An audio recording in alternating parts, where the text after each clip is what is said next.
These are the Moto Performance Plus 373 gears for 2005 to 2010 V6 Mustangs. And you're going to want to check these out if you're looking for a 373 rear gear for your V6 and you want to go with the Moto Performance name. So gearing is very important to a car and it can make or break a build. No matter how much power you may or may not have, gears should be carefully chosen based off of your intentions and the performance that you want out of the car. These 373 gears from Moto Performance are a good option for a street car that needs some more pep in its step.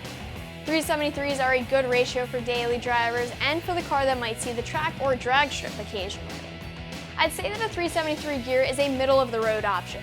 It's short enough to provide a big change in drivability, but not so short that it's going to create a negative impact on street driving and gas mileage.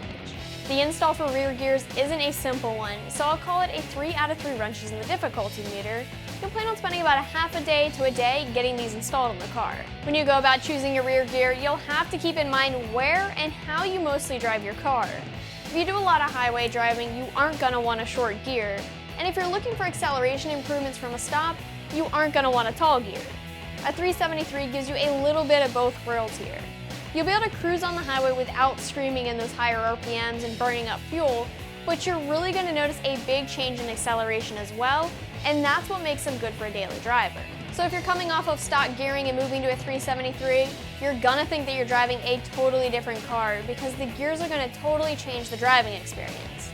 The stock gear is a 327, so even if you have some nice bolt-on mods, your car probably still feels sluggish when you compare it to how the car is going to feel after the install of these gears. And to put that in perspective, think of the rear gears like this.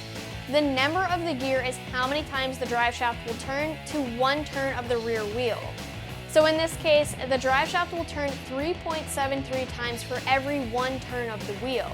And this is how such drastic changes in the driving experience are made.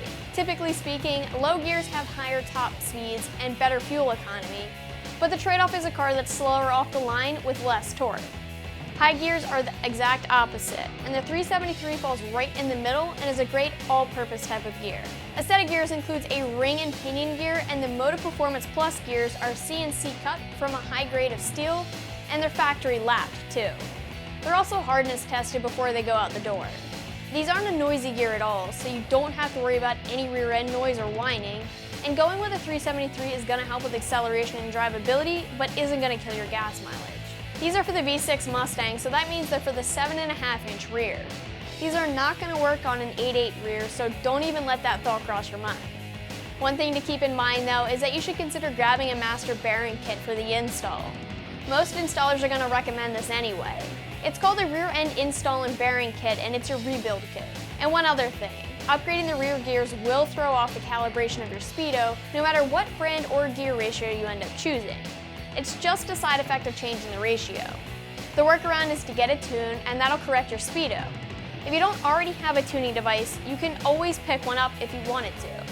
The tune doesn't need to happen because the car won't run right, it only needs to happen to correct the speedo. The car's still going to run just fine without a tune. As far as price goes, you can expect to spend just over $200 for this gear set. Your other option when it comes to rear gears for the V6 is Yukon gear. They're roughly 15 bucks less, but it's always an option if you're looking to save some dough. And keep in mind that install and bearing kit that I talked about, which costs about $70.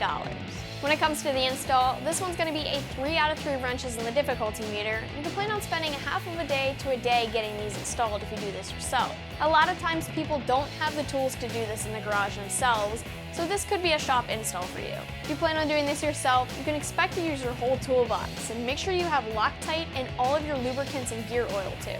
This is a pretty big project that's going to require removing the axles, which means dropping the drive shaft, the rear brakes, the diff pinion shaft, and the axle shaft U-washer. Then you've got to remove the differential itself, which means removing the diff bearing cap bolts and the shims, which all needs to be marked and reinstalled the same way. The assembly and the install of the new gears is very specific, and I'm obviously giving a general overview here, so I'll just mention that you will need to check for diff case runout as well as change the pinion depth and do some shimming too. Then you got to get it all back together after measuring and checking your work over. That's going to wrap things up for the Moto Performance Plus 373 rear gears for the 2005 to 2010 V6 Mustang. But you can always check them out more online right here at AmericanMuscle.com.